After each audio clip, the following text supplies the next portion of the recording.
Amém. Bom, abra a Bíblia então em João capítulo 14.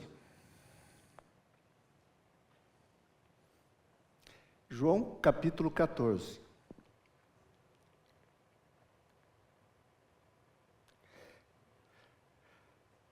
O texto bíblico diz assim: Não se turbe o vosso coração, credes em Deus, crede também em mim. Na casa de meu pai há muitas moradas. Se assim não fora, eu vou-lo teria dito, pois vou preparar-vos lugar. E quando eu for e vos preparar lugar, voltarei e vos receberei para mim mesmo, para que onde eu estou estejais vós também. E vós sabeis o caminho para onde eu vou. Disse-lhe Tomé: Senhor, não sabemos para onde vais, como saber o caminho?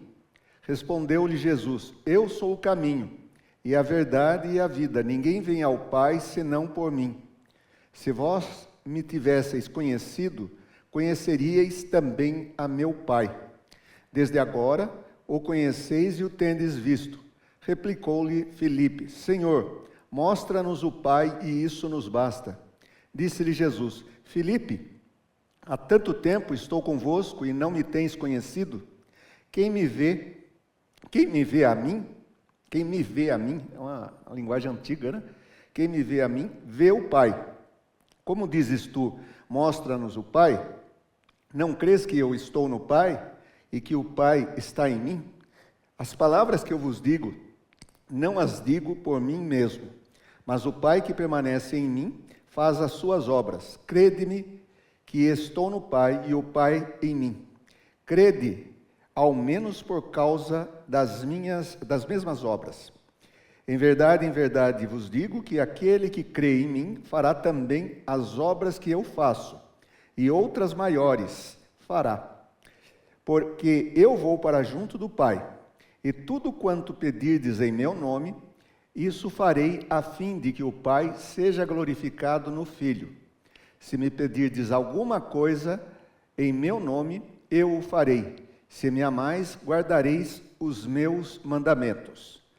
O texto continua, mas nós vamos ler até aqui e fazer umas asseverações ou algumas pontuações.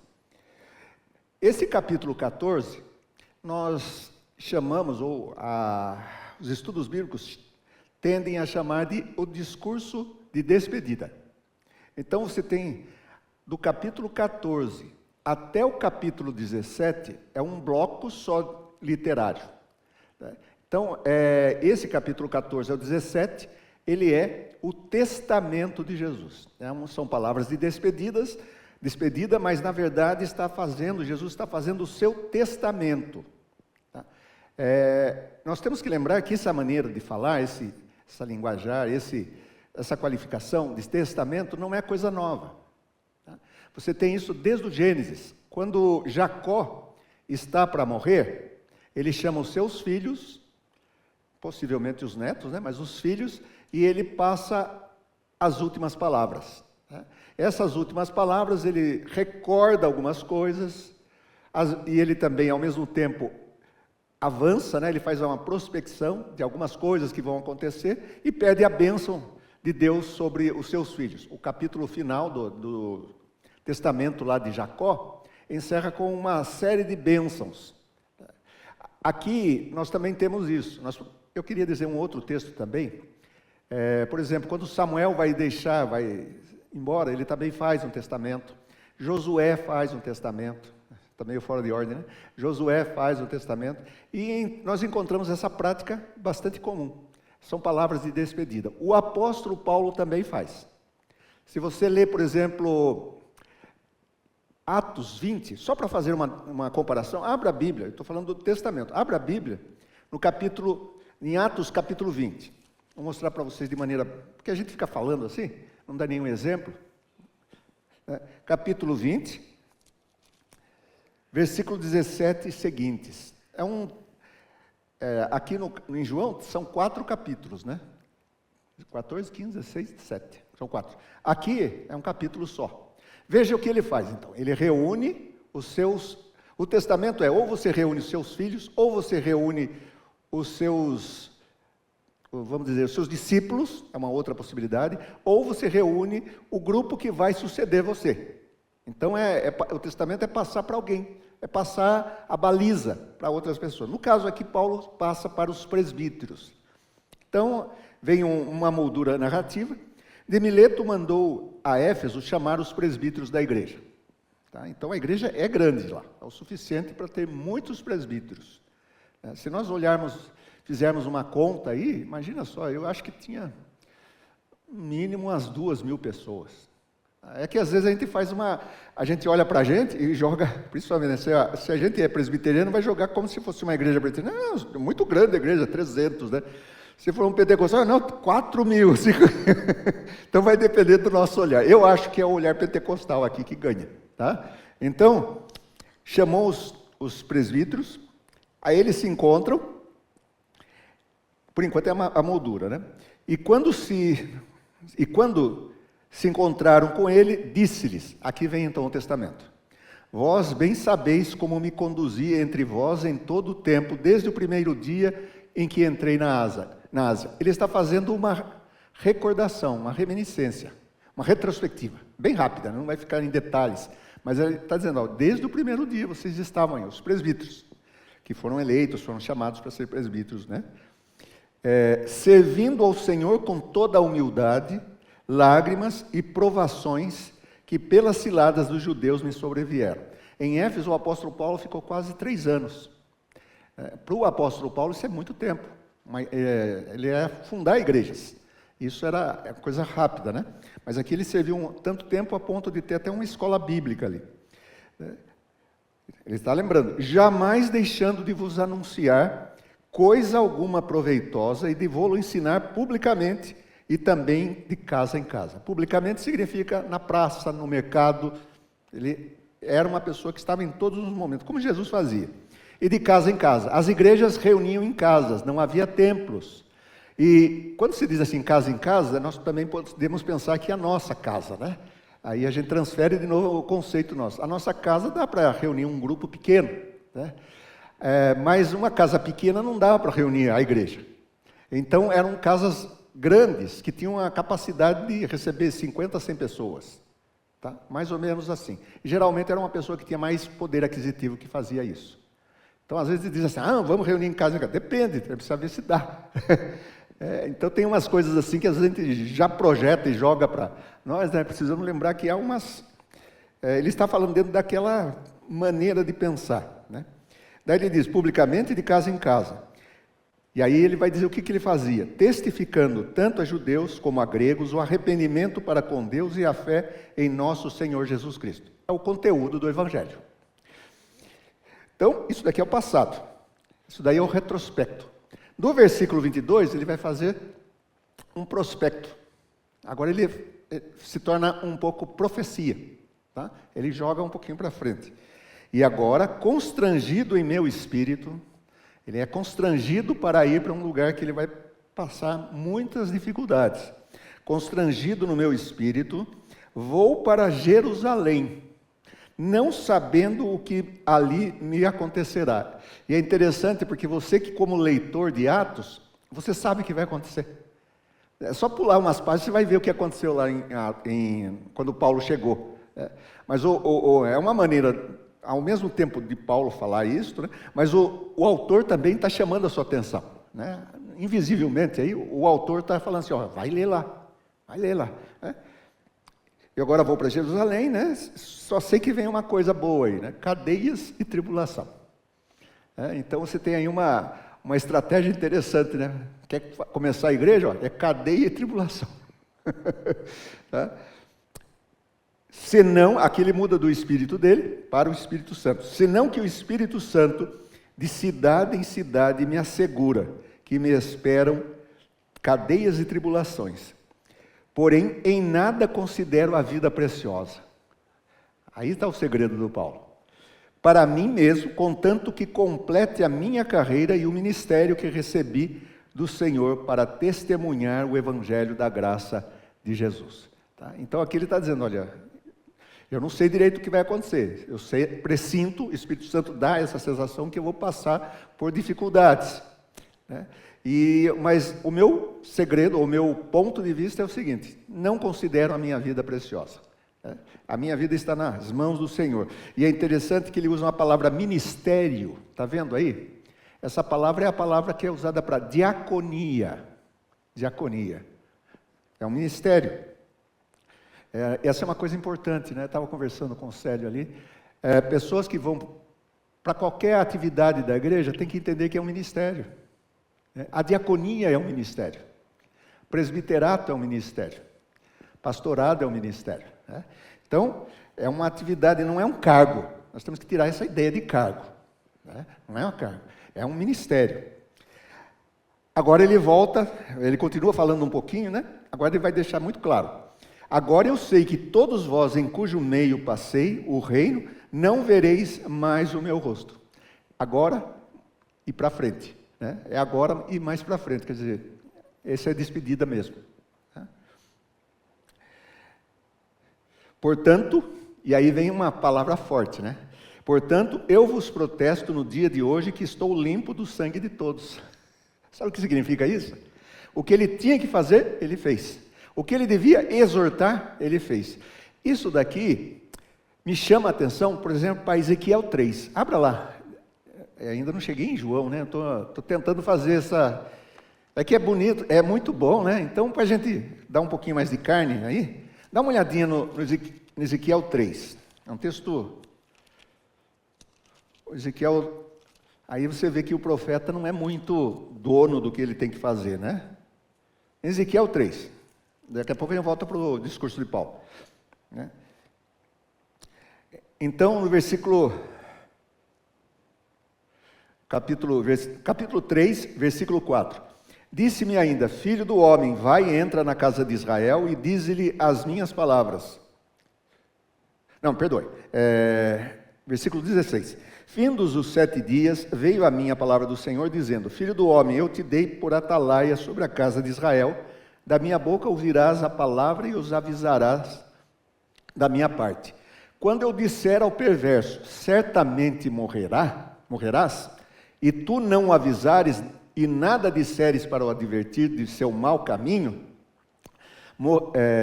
para advertir do seu mau caminho, para lhe salvar a vida, esse perverso morrerá na sua iniquidade, mas o seu sangue da tua mão requererei. Tá? Você não avisou, ele morreu no pecado, mas eu vou requerer da tua mão. A responsável não sou eu, é você. Que jogada para o profeta, né? Daí ele continua um pouquinho mais.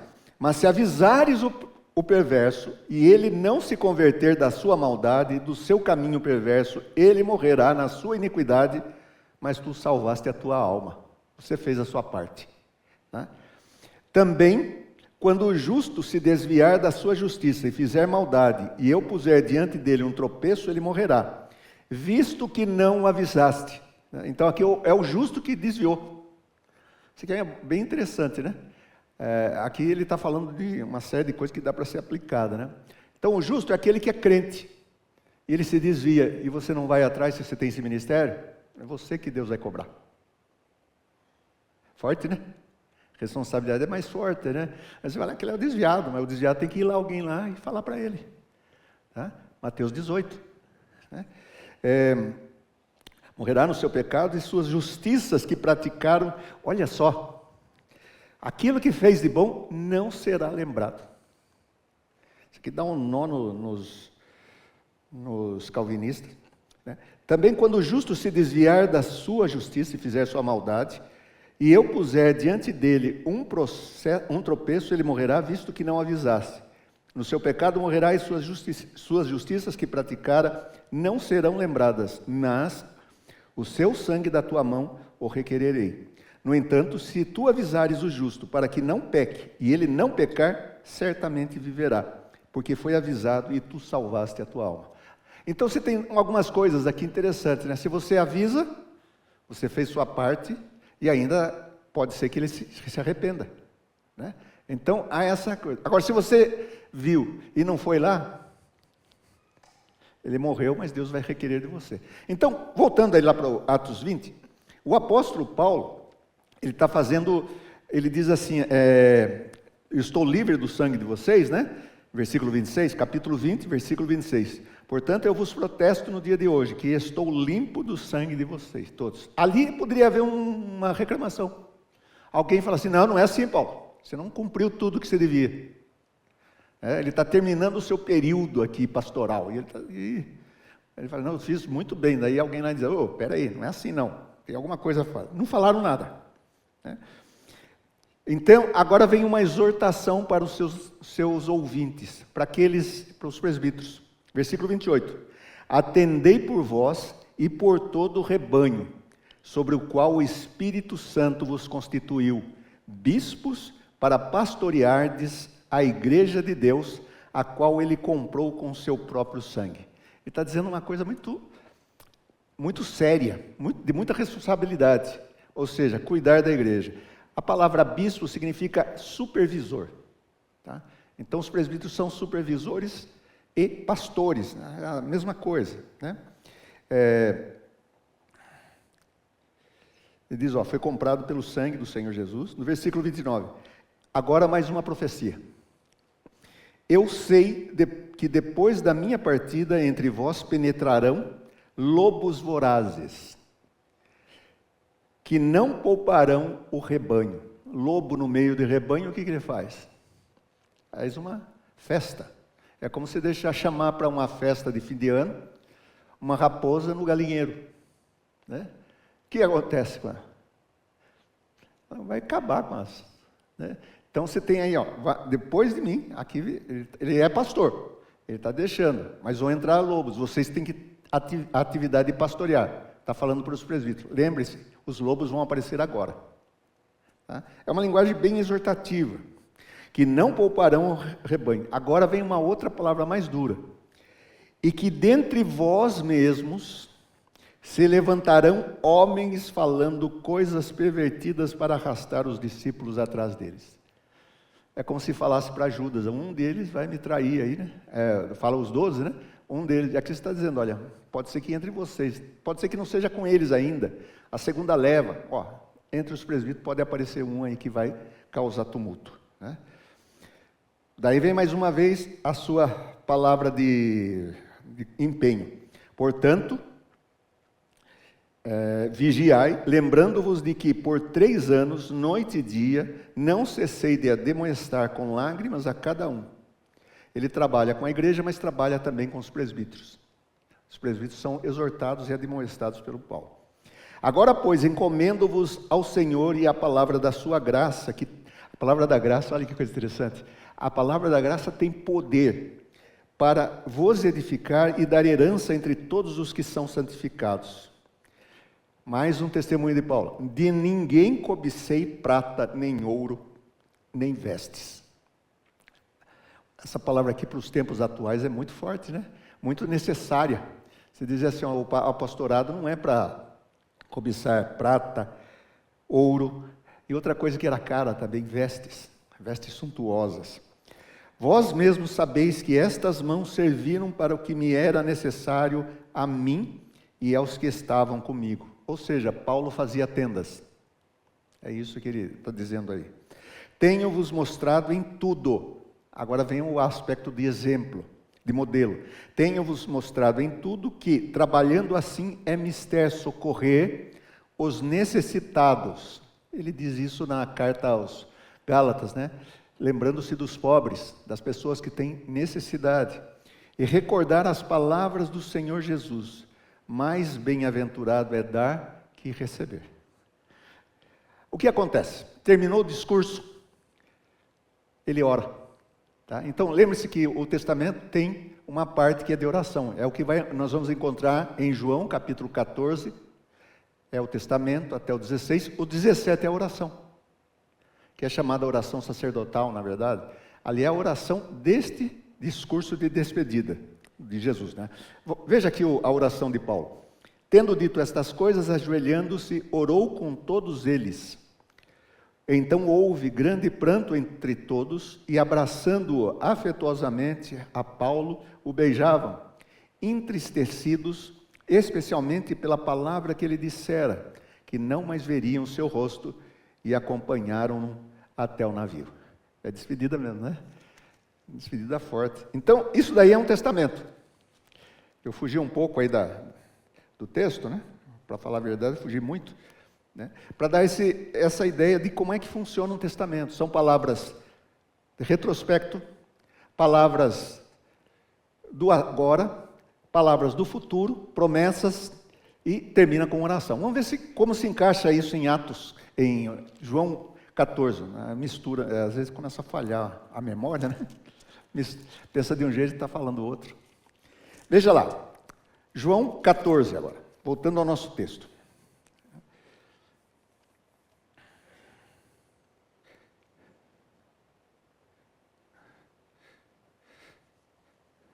Lá. O início do discurso vem com uma exortação de consolo, né? Aqui a palavra exortação, a gente pensa sempre que é bronca, né? Vai ter uma exortada nele, né? Depende, né? Na Bíblia, a exortação pode ser, conversou com ele animando, tá? Conversou com ele falando ao coração dele, e às vezes é ademoestando, o ademoestando é mais forte, tá? Então às vezes eles traduzem assim para facilitar. Aqui é uma palavra bem exortativa, de levar, você exorta para o bem, tá? Para continuar naquilo que você aprendeu. Não se turbe o vosso coração, credes em Deus, crede também em mim. Tá? E essa palavra vai aparecer no versículo 11 também, dá uma olhadinha, já no discurso. Capítulo 14, versículo 11. Crede-me. Não, pera um pouquinho. Me perdoe, aqui eu confundi. Onde que está o negócio? Eu marquei aqui. Só um momento, deu bug aqui. Não se turbe o vosso coração. Não sei o que aconteceu. Parece que não está mais na Bíblia. Estava quando eu li, agora não está mais. Vamos ver, a gente vai lendo, eu vou achar isso aí. Então, o que nós temos aqui é uma exortação para continuar crendo, né? Ou seja, o texto todo vai falar sobre isto: fé em Cristo Jesus, fé em Deus, crer. Ele usa o verbo, ele prefere o verbo, crer em Deus, né? Agora, não sei se vocês notaram, às vezes, dependendo da tradução, ela coloca assim, ó, não se turbe o vosso coração, e aí vem o verbo, né? Credes em mim, crede também em mim. Credes em Deus, crede também em mim. Já pararam para pensar isto? Credes em Deus, crede também em mim. O que ele está dizendo aqui? O que vocês acham? A escola dominical a gente faz umas conversas assim. Ele está incentivando a crer? Sim? Isso. A conversa vai ser sempre.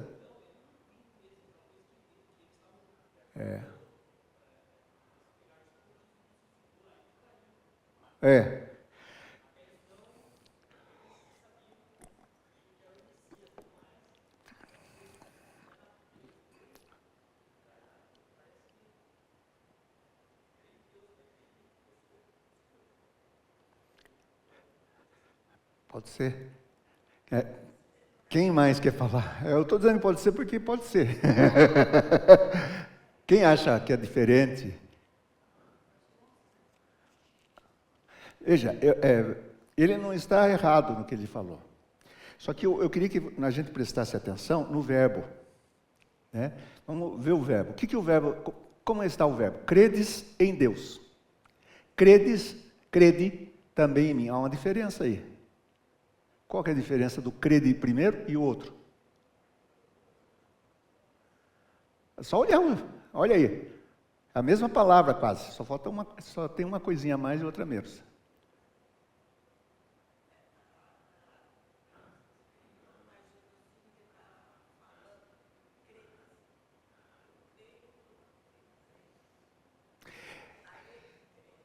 Isso. Veja só, o problema da nossa tradução, ela é muito polida e bem antiga. A gente não usa a segunda pessoa do singular na nossa conversa, né? A gente joga pro você, é a terceira pessoa do singular. Então, vamos colocar isso numa linguagem mais atualizada. Para não errar, né? Ele diz assim, eu estou tentando ver se a gente... não se turbe o seu coração. Seria isso. Vocês creem em Deus, creiam também em mim. Aí ficou mais fácil, não ficou? Vocês creem em Deus, creiam também em mim. E é a mais lógica. É que esse verbo, ele tem uma... Aqui não adianta nem ficar falando isso, mas é um verbo que ele tem uma forma só, mas ele pode ser um imperativo ou ele pode ser um indicativo. Quando é indicativo, ele não está mandando. Ele está simplesmente afirmando. Né? Então, quando ele diz, credes em Deus, ele não está mandando, não está ordenando os seus discípulos para que crescem em Deus. Ele já crê em Deus. O mandamento vem, crede em mim, creiam em mim. O mandamento está na segunda palavra. O que significa isso? Ora, eles eram judeus, foram criados na Torá, frequentavam sinagogas, daí veio Jesus, só reafirmou isto. Mas o processo de entender que esse Messias é o Filho de Deus, né, ele está em processo ainda, não está terminado. Quando a gente vai lá para a água feita vinho, ali os discípulos já creem, mas não tem uma fé total. Ela precisa ser consubstanciada, ser aumentada, ser evoluída, ser progressiva. E aqui ainda continua isso. Né? Você vai chegar até no final do livro de João, vai ter Tomé que não acredita ainda, totalmente. Ele crê, mas não totalmente. Então é uma fé, a fé precisa ser substanciada. Isso é muito importante. Tá? Ela é cultivada. A fé que nós temos é uma coisa assim como músculos. É um músculo. O músculo, se você não cuidar dele, se você não usar o músculo, o que vai acontecer? Quando você precisar dele, não vai poder, né? Então, por exemplo, você não faz nada, você fica só esse braço aqui, você resolveu mexer só com esse outro, esse aqui não. O dia que você for mexer com esse, vai doer. Ou seja, atrofiou. Tá? Então, a fé, ela tem essa questão da musculação da fé. Ela tem que ser desenvolvida, né? Então é por isso que nós vemos no Evangelho de João esse desenvolvimento da fé, do crer. Agora, o que ele está dizendo? Olha, vocês já creem em Deus, podem colocar até um já aí. Agora, creiam também em mim. Tá? E aí começa o discurso. Né? Então, o que eles precisam crer? Em Deus eles creem, mas precisam ter uma fé robusta em Jesus Cristo. É sempre essa mesma conversa, o tempo todo no Evangelho. O Evangelho é crer. É crer. Né? É apresentar quem Jesus é e crer, ou não crer, também tem essa possibilidade, né? Aqueles que acreditam têm a vida eterna, os que não creem vão para o juízo. E aí vem a promessa, na casa de meu pai há muitas moradas. Veja que ele está falando de um testamento, e o que você faz no testamento? O que eu vou deixar para vocês, o que eu estou dando para vocês? Há muitas moradas na casa de meu pai. Se assim não fora, eu vou-lhe teria dito, pois vou preparar lugar. Não é uma casinha, cada um vai ter uma casinha lá, sabe? É bem isso. A linguagem é assim, ó, há muitos quartos, há muitas dependências nessa casa do meu pai, e eu vou preparar um bom quarto para vocês. Né? Então, quando a gente vai na casa de alguém fazer uma visita, né, a pessoa, não, já está preparado o seu quarto. Chega lá, está limpinho, aquela cheirinho de limpo, né? O lençol, o travesseiro, é uma coisa assim, você vai ser recebido. Essa era uma esperança do Antigo Testamento. O Salmo 23 diz assim, e habitarei na sua casa o tempo todo. Né? Não é o templo, é a casa de Deus celestial. Né? Então ele está dizendo que vai preparar lugar no céu. Se você quiser contribuir um pouquinho mais, seria isso. E quando eu for vos preparar lugar, voltarei e vos receberei a mim mesmo. Até aí tá bom, né? Ele vai, a gente não sabe de que jeito ele vai, ele ainda não disse. Já deu um pouquinho umas dicas lá atrás, mas os discípulos têm memória curta. Né? Então, eu vou preparar e receberei. E vós, daí ele diz mais uma coisa, e vós sabeis o caminho para onde eu vou. Jesus diz isso, daí vem o Tomé. Disse-lhe Tomé, Senhor, não sabemos para onde vais, como saber o caminho? A pergunta é dupla, né? Não, a gente sabe o caminho, mas a gente nem sabe para onde você vai. O Tomé, ele está falando de uma coisa que qualquer pessoa falaria. É uma dúvida comum. Em outras palavras, Jesus está falando de uma maneira cifrada, né? Um pouco alta para os seus discípulos. Quando está muito alta, a gente não entende. Vira uma confusão na cabeça da gente, não é? Então, digamos, você vai fazer um curso aí de uma escola aí, e de repente você entra na sala errada, e era curso de física. Não sei quantos aqui já estudaram física. Física na Unicamp, é uma faculdade que entra muito fácil. As pessoas entram assim de montão lá, mas para sair, sai 2, 3. Mas é justamente por isso que ninguém entende aquilo, né? Então, o sujeito que faz física tem que ser muito bom, não só para entrar, mas entrar não tem problema, o problema é terminar o curso, né? Então, às vezes dá a impressão que a gente está entrando nisso, né? Jesus está falando e a gente não, parece que ele está falando uma linguagem e a gente está falando outra. Isso é típico de João.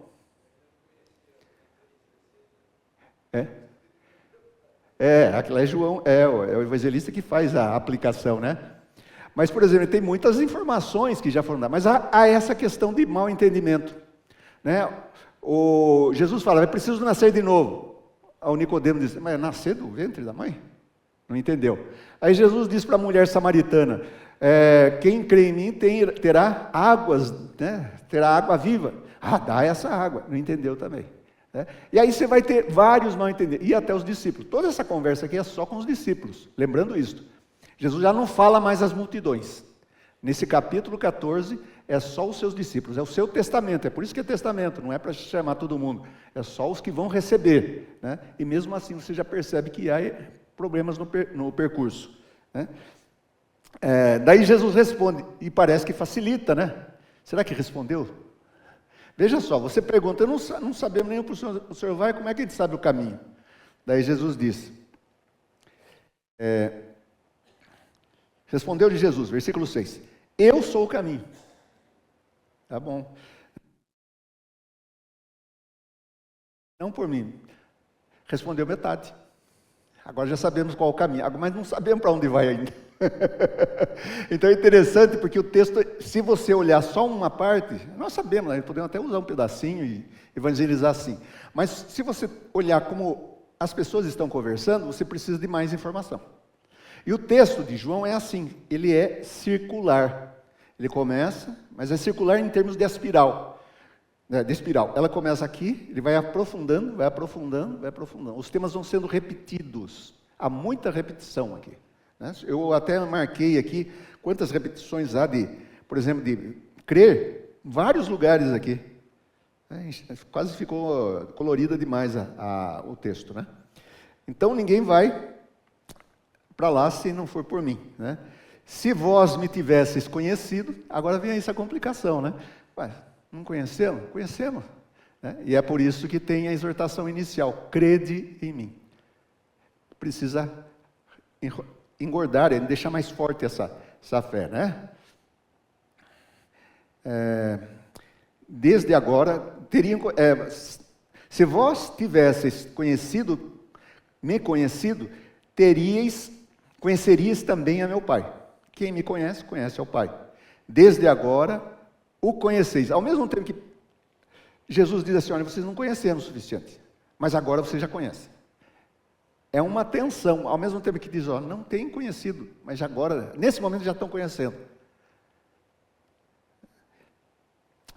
Quem me vê, e ele aprofundou, né? Antes disso. E daí ele diz assim, eu pulei aqui, desde agora o conheceis e o tendes visto. Está falando de Deus, o Pai. Replicou-lhe Filipe, é o segundo discípulo que faz uma pergunta aqui. Né? Senhor, mostra-nos o Pai, e isso nos basta. Bem humilde, né? Só queremos ver Deus. Né?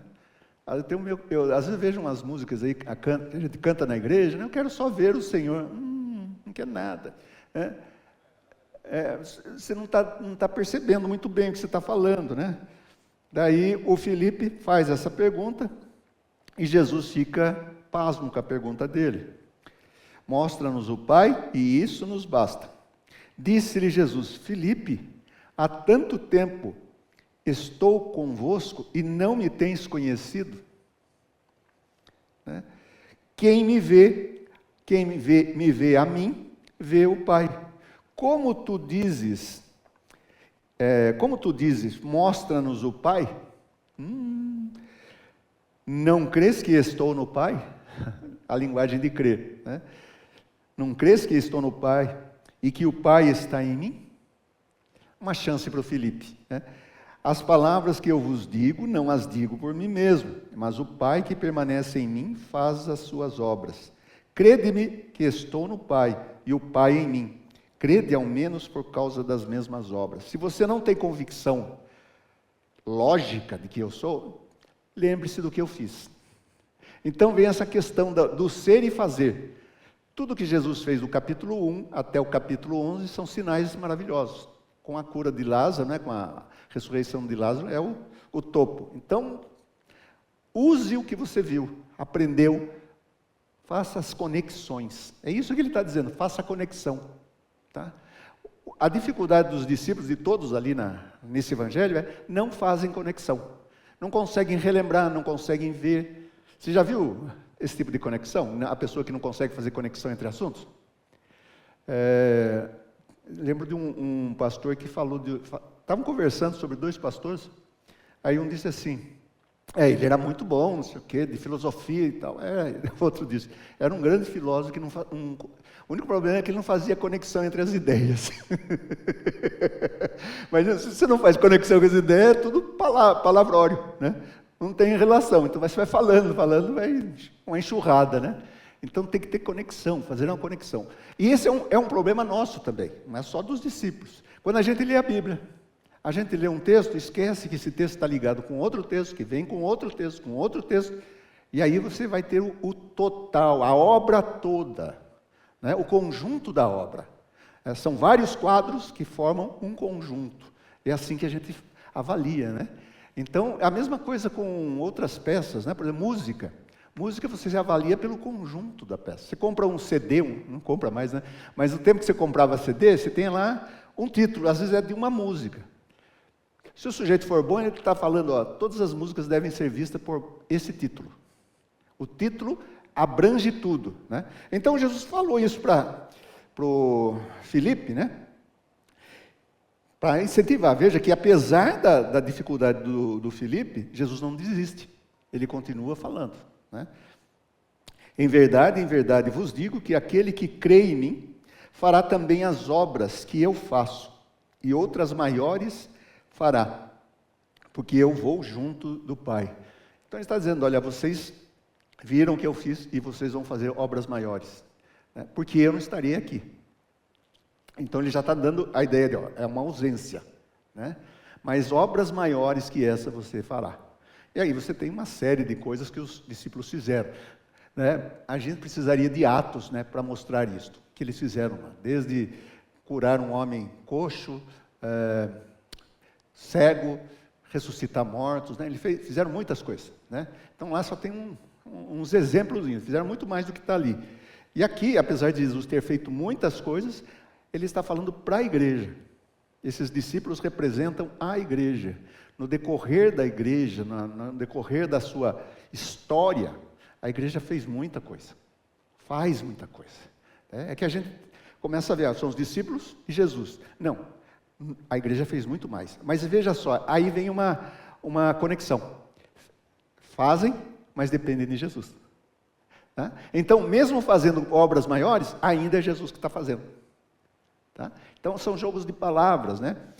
Então, e ele faz então uma exortação, mais uma, né? Em verdade vos digo que aquele que crê em mim fará obras, também as obras que eu faço, e outras maiores fará, porque eu vou para junto do Pai, fisicamente. E tudo quanto pedirdes em meu nome, é aí que vem a oração evangélica. em nome de Jesus. Toda a oração evangélica termina assim, não é? Nós baseamos em João, não é em Paulo, é em João. Tá? Pedirdes em meu nome, isso farei, a fim de que seja glorificado, o Pai seja glorificado no Filho. Ou seja, sempre é a glória de Deus, sempre é a glória de Deus. Jesus manifestou a glória de Deus, e os discípulos, ao falarem o nome de Deus, de Jesus, sem dar muita conta, estão fazendo uma palavra de glória a Deus. Quando você glorifica a Jesus, Deus é glorificado. Quando a gente exalta Jesus, Deus é glorificado. Não há essa diferença, né? A glória está nos dois, né? E ele já vai dizer o que é bom a gente pedir, né? O que ele vai pedir inicialmente. Por enquanto é nós que pedimos, agora diz que ele também pede. Ele diz, vocês orem, peçam em meu nome. E eu, aqui vem a promessa, né? E eu rogarei ao Pai que ele vos dará outro Consolador. Então é uma feitura, está sendo feita. A obra de Jesus é pedir o Espírito Santo para nós, para a igreja. Já pensou nisso? É que a gente vai se acostumando com o texto, a gente vai ficando meio assim, coro grosso, né? Não sente mais. Mas aqui ele está dizendo, olha, tem uma promessa de Deus, o Consolador. O termo Consolador pode ser advogado também, né? Mas esse Consolador, ele tem uma atividade de consolo, de incentivo, de ânimo. Todas essas palavras em exortação, né? Aquele que anima, aquele que leva, aquele que dá uma prensazinha, alguém que está aí para edificar, né? O outro Consolador, né? Veja só, eu rogarei ao Pai e ele vos dará outro, né? Esse outro é bastante interessante porque existem duas palavras para outro na língua grega.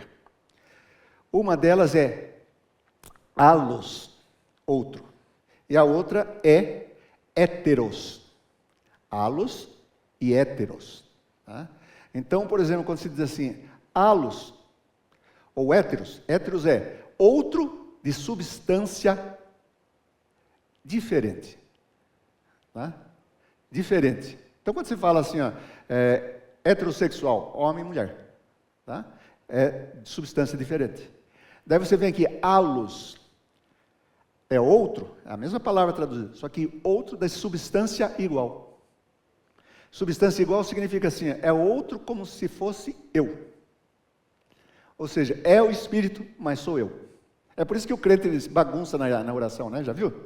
Começa dizendo para Jesus, daí Jesus se torna paizinho, daí, né, vai para... não vai ficar mediano, né? Mas às vezes eu fico escutando assim, começa, Senhor Jesus, meu paizinho, né? Ele entende tudo, é a trindade, né? A trindade é forte, né? Então, é mais ou menos isso, é Jesus e o Pai, né? Jesus e o Espírito. Ainda que não apareça a palavra trindade, é isso que se trata. Já falou do Pai, já falou do Filho, né? E fala do Espírito, a fim de que Ele esteja para sempre convosco. Aí a promessa, o Espírito Santo para sempre convosco. O Espírito da verdade, que o mundo não pode receber, o mundo não recebe o Espírito, porque não o vê nem o conhece. Conhecer tem que conhecer Jesus. Se não conhece Jesus, não conhece o Espírito. Vós o conheceis, porque Ele habita convosco, e a novidade, e estará em vós.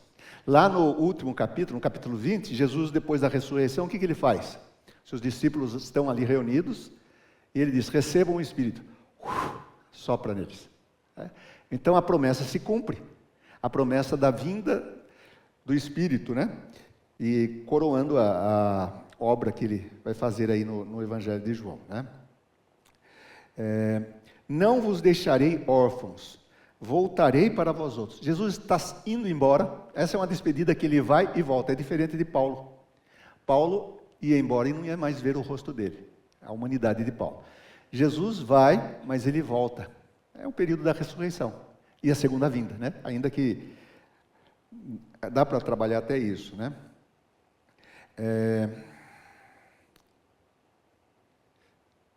Ainda por pouco, e o mundo não me verá mais. Porém, vós, porém, me vereis, porque eu vivo, vós também vivereis. Eu sou o caminho, a verdade e a vida. Naquele dia, vós conhecereis que eu estou em meu Pai. Aí, o Felipe não vai fazer essa pergunta mais. Senhor, mostra-nos o Pai? Esse pedido. Não, agora já não faz mais essa pergunta. Porque tem certeza, porque o Espírito Santo dá essa certeza. Então, o trabalho aqui é do Espírito Santo. É o Espírito Santo que te dá certeza de que Jesus é Senhor e Salvador. Isso aqui vale a pena a gente parar para pensar nisto, né? Quem garante que você é salvo?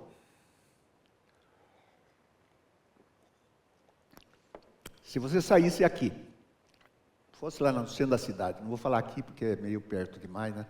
Mas você vai lá no centro da cidade, está olhando assim as lojas, daqui a repente cai um avião bem em cima de você. Tinha tanto lugar para cair, mas foi cair em cima de você, né? E daí? Você estava preparado, né? Pode dizer que é salvo? O texto diz, o Espírito Santo, ele é aquele que confirma a salvação. Não é sentimento, né? Lembra-se da Páscoa, lá de Moisés, quando Moisés, depois da última praga, ele falou para o povo passar um sangue nos umbrais da porta, porque o anjo iria passar ali, né? E quando olhasse para aquela porta, ele passava em cima, né? Na que não tinha o sangue, ele entrava e morria um primogênito. O que era aquilo? Era um ato de fé, colocar. Imagina, por exemplo, você está numa casa, porque eram várias pessoas, tanto a família como outros juntos, né?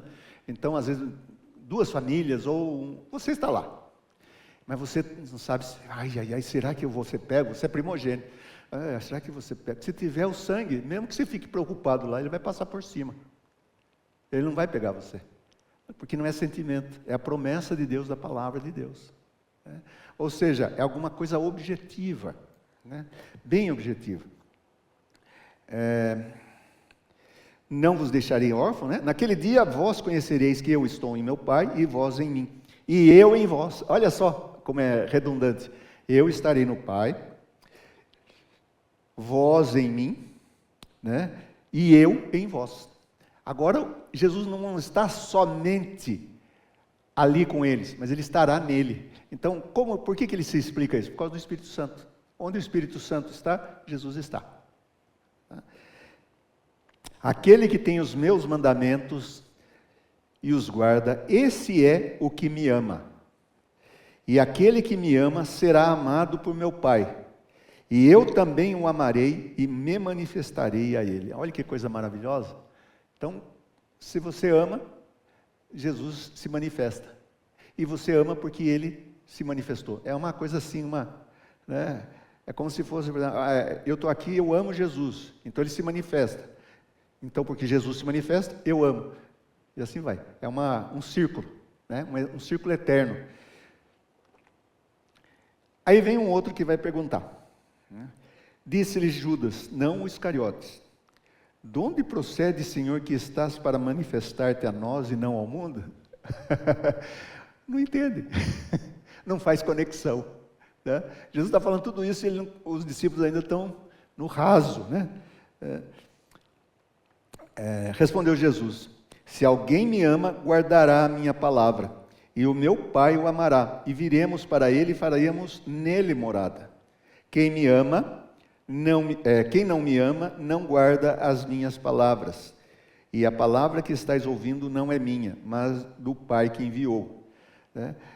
Como que é esse negócio de manifestar? É simples. O mundo não guarda a palavra do Senhor. Tá? Então, é meio comprida a resposta que Jesus dá, não sei se se Judas entendeu, mas ela significa o seguinte: o que acontece é o seguinte, o mundo não consegue compreender. E por que não consegue compreender? Ele não tem o Espírito Santo, não tem a palavra, né?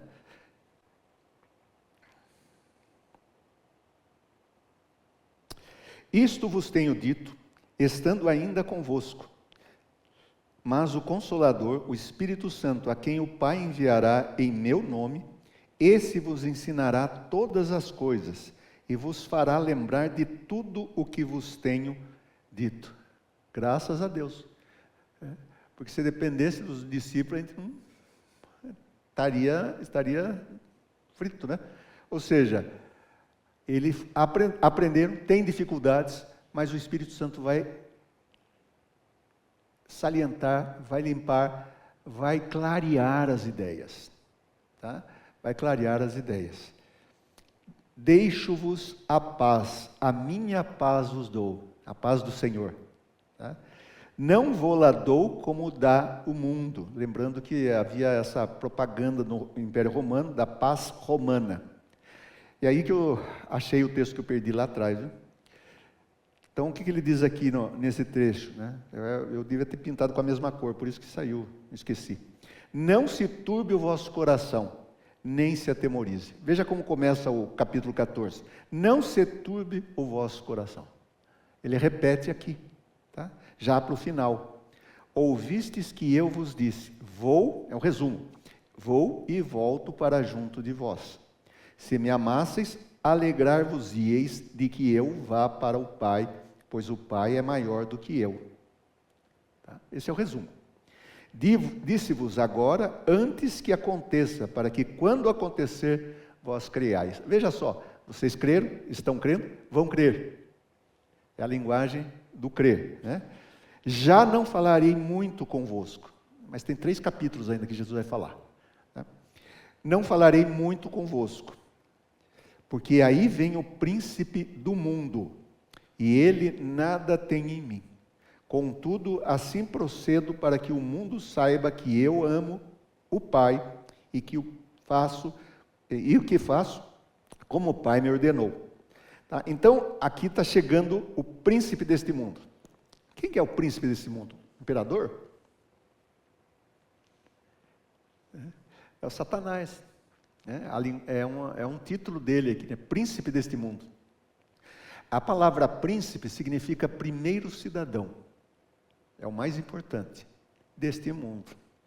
Tá? Ou seja, da oposição a Deus, a oposição a Jesus. Tá? Então, nós temos aí esse que não tem nada em Jesus. E o que ele vem fazer? Ele vem com a hora das trevas. E o que vai acontecer daqui a pouco? Julgamento, morte de Jesus. Tá? Então essa é a hora das trevas. É uma atividade dele que vai trazer isto. Tá? A palavra de Jesus aqui é bem profética, né? E ele está avisando os seus discípulos para que quando acontecer, eles saibam de tudo, né? É uma hora de crise, uma crise muito grande. Essa primeira parte do discurso termina: levantai-vos, vamos-nos daqui. Vamos embora, vamos para outro lugar. Então se terminou esse discurso. É um discurso que deve ter sido até maior que isso daqui. Porque Jesus vai falando, e aqui o autor está trabalhando quase que sinteticamente. Jesus pode ter falado muito mais, mas as palavras que ele elaborou aqui são as palavras que Jesus falou. Está lá. Né? É uma palavra de despedida. Não é muito fácil, né? Estou vendo assim que não é fácil explicar, não é fácil entender também, né? Os discípulos não entenderam. Né? Você tem aí os discípulos, você tem quem que vem mesmo? Filipe, né? Você tem Judas, Tomé, fazem perguntas aí, as pessoas não estão entendendo. Né? Esses 3 estão aí, aparecem. Judas, que não aparece em nenhum outro lugar, apareceu aqui perguntando. Hã? Mas se a gente estivesse lá também, a gente ia ter o mesmo problema. Hã?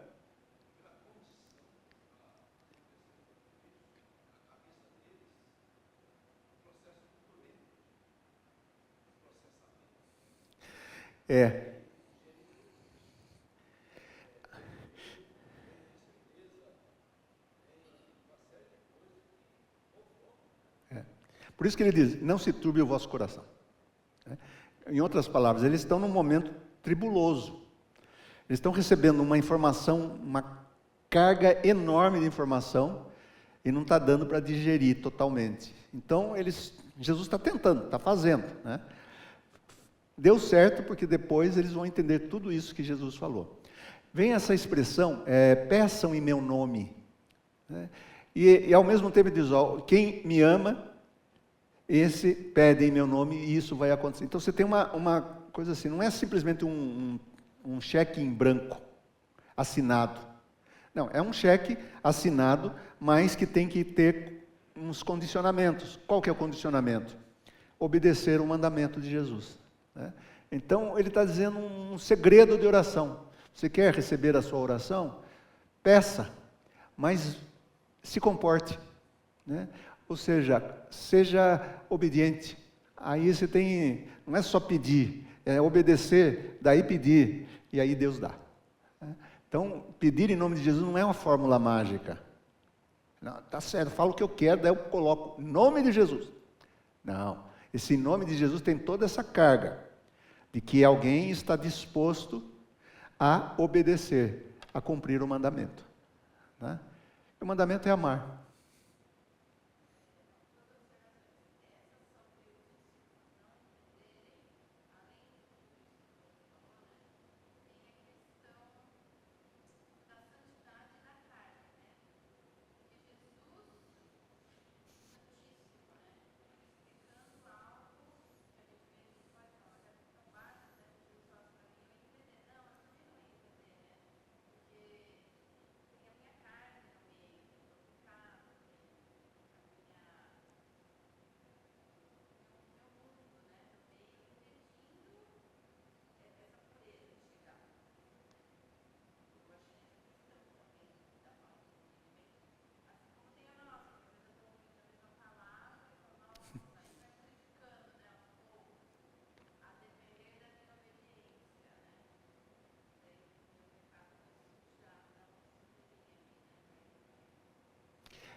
Notem que o texto é circular. Dá para perceber, né? Que vai repetindo, coloca mais alguma coisinha, mas repete de novo.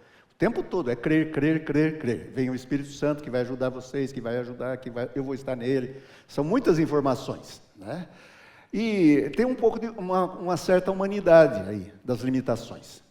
Por exemplo, você está acostumado a estar frequentando esta igreja. De repente, você tem que ir para o seu trabalho, alguma coisa, você vai para um outro lugar, você vai frequentar a igreja. Igreja presbiteriana, a mesma coisa. O que acontece?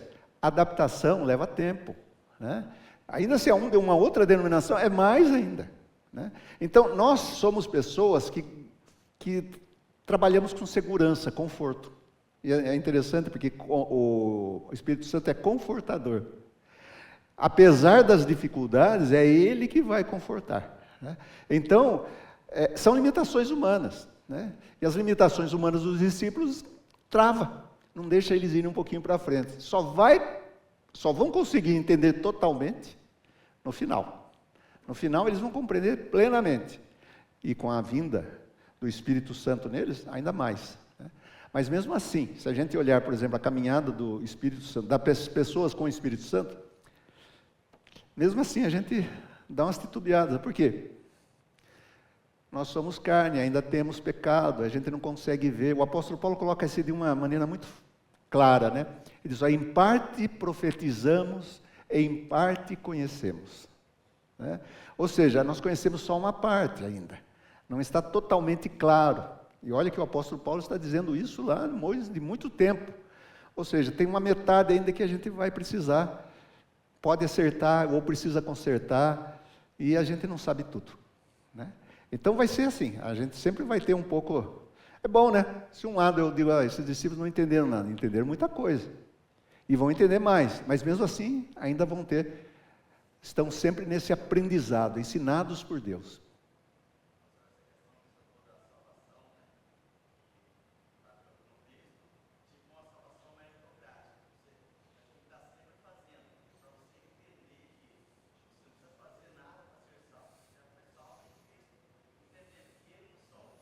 Uhum.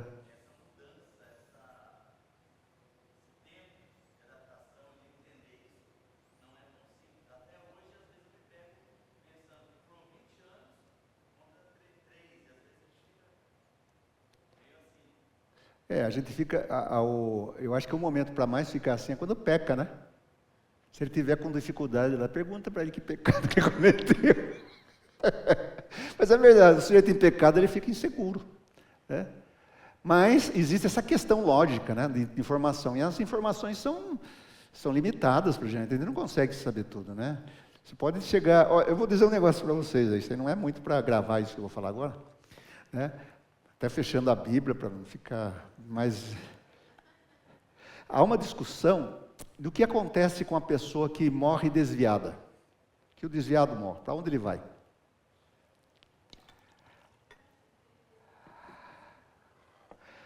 Bom, desviado, né? O que você pode ver daqui, o que você pode falar, né? O desviado é aquela pessoa que estava no mau caminho naquele momento, né?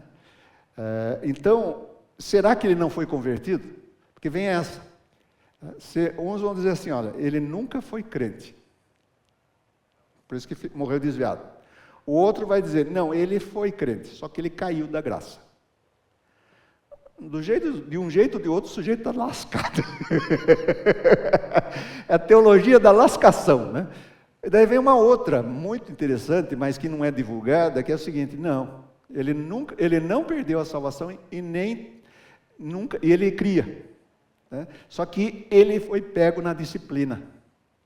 E na disciplina, o diabo vai aprontar o que pode para ele, né? E esse autor, que eu li isso daí, eu fiquei aterrorizado, ele diz assim, e a pior coisa que pode acontecer para uma pessoa é quando ela comete suicídio. É o pior. Mas é o que ele vai usar aquele texto de que entrego para Satanás para ser salvo no dia. Então ele não deixou de ser crente, só que ele está sendo disciplinado. E aí você pergunta, é melhor ser disciplinado ou ser desviado mesmo, né? Porque o disciplinado pode sofrer muito, e nesse caso vai sofrer bastante. Essa é uma teoria. Como a gente vai saber? Um dia.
Para você falar que são os mesmos,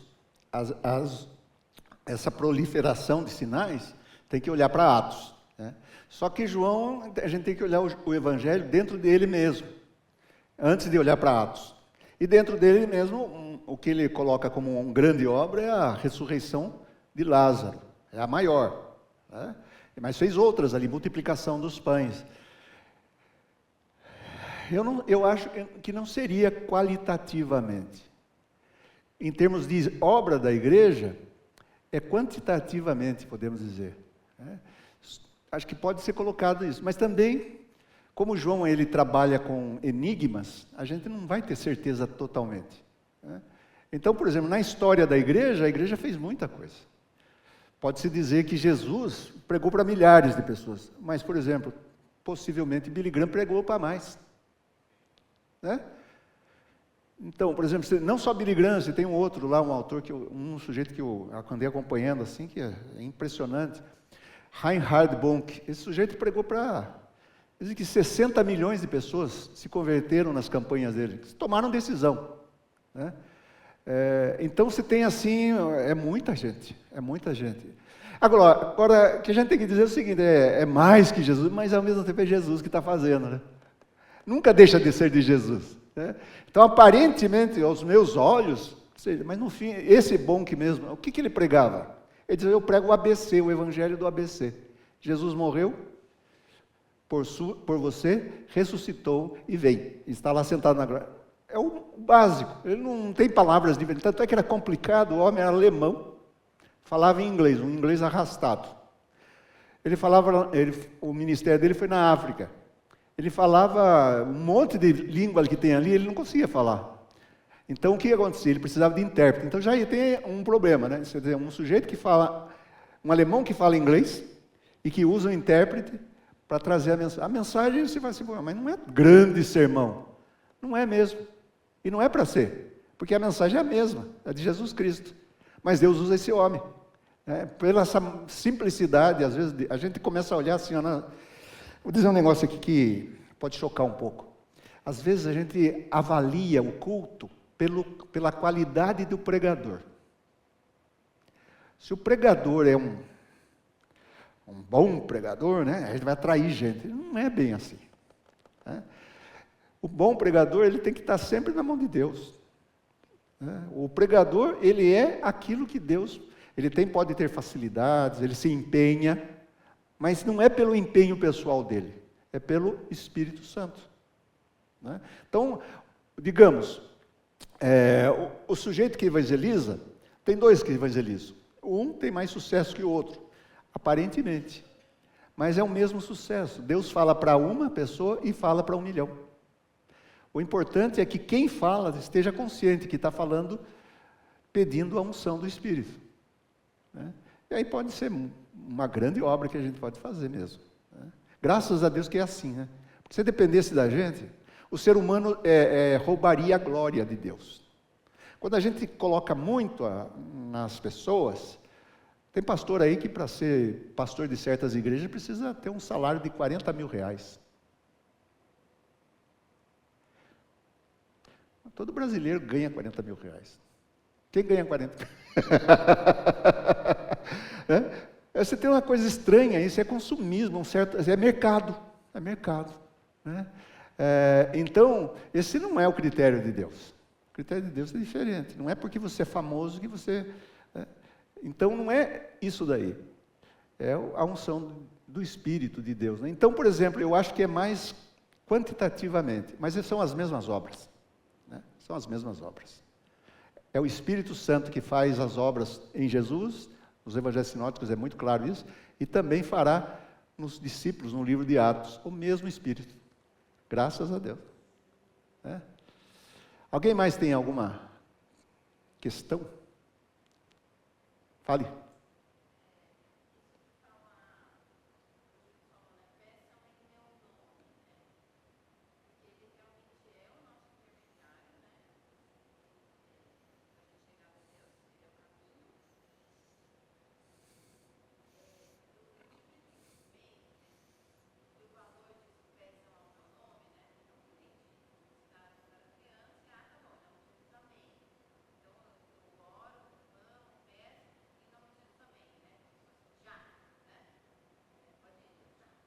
Uhum.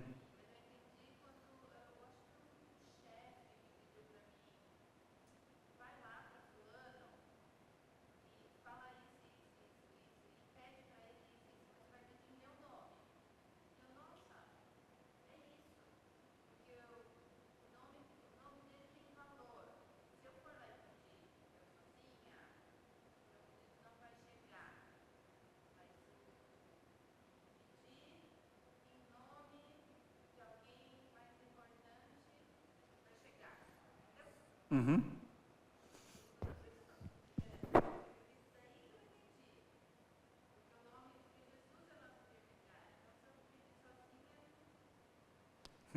Não vai.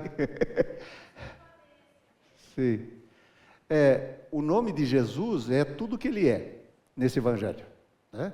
Então ele fez essas obras, ele é a manifestação de Deus em pessoa, ele que dá o Espírito Santo. Quando se fala em Jesus, você está dizendo para Deus, eu acredito em Jesus.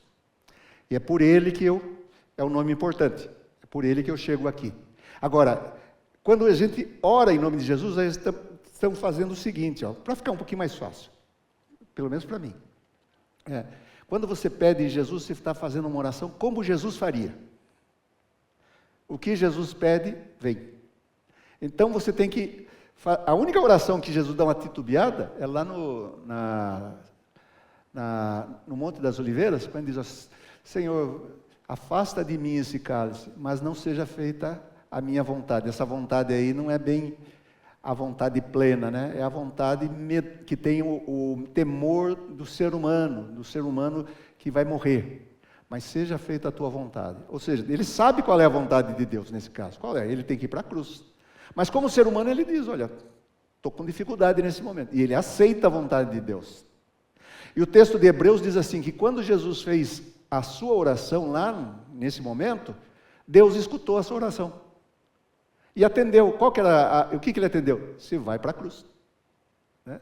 Então, orar em nome de Jesus é ter, vamos dizer assim, o mesmo sentimento, aquilo que Jesus deve orar ou iria orar, e mesmo que não esteja, ele vai ser de um jeito e outro vai passar pelo nome de Jesus.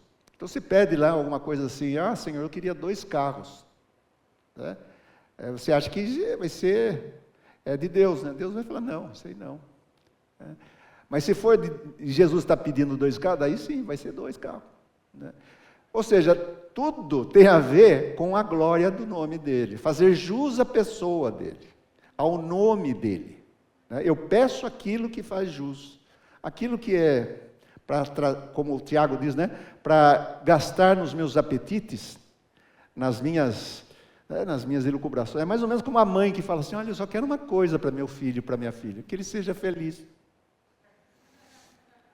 Acho lindo isso aí, né? Você não quer nada, você quer tudo. Né? Então, esse quer tudo aí, na verdade, às vezes a gente está sendo egoísta. Nós estamos criando crianças egoístas. Né? Se a gente fala, não tem um não para a criança, né? Tem um autor que fala assim, aprenda a dizer não. É uma palavrinha muito difícil. É a palavra mais difícil que a criança aceita, que não aceita, né? Para ela receber é o não. Eles não aceitam não. E nós vivemos num tempo assim, num mundo assim, né? Que dizer não para uma criança, vai lá para aquele negócio lá do adolescente, a mãe disse não! Ou seja, qual o problema de dizer não?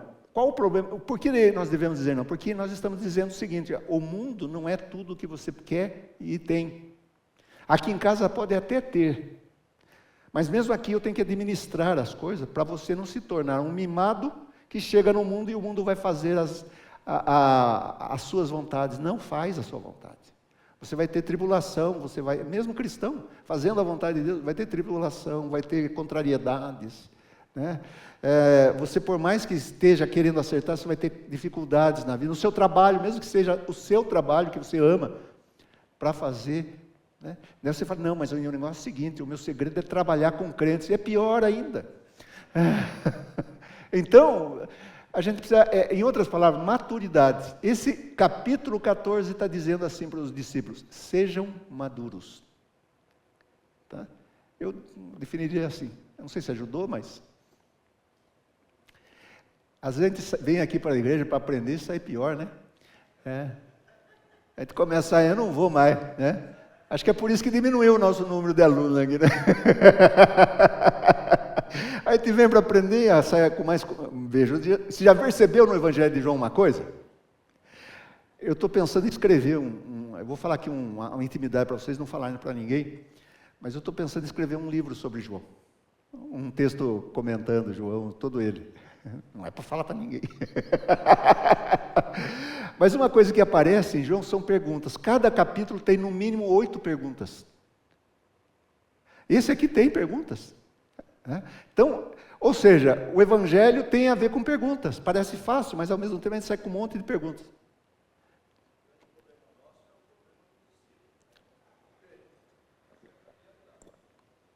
Isso aí.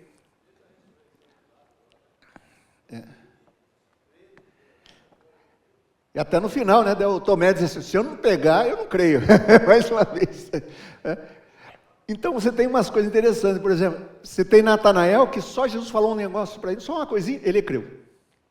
Lembra-se disso? E tem gente que não creu, mesmo sendo curada, não creu. É a nossa luta, né? Vamos fazer uma oração? Quem poderia fazer uma oração final aqui? Que desejaria?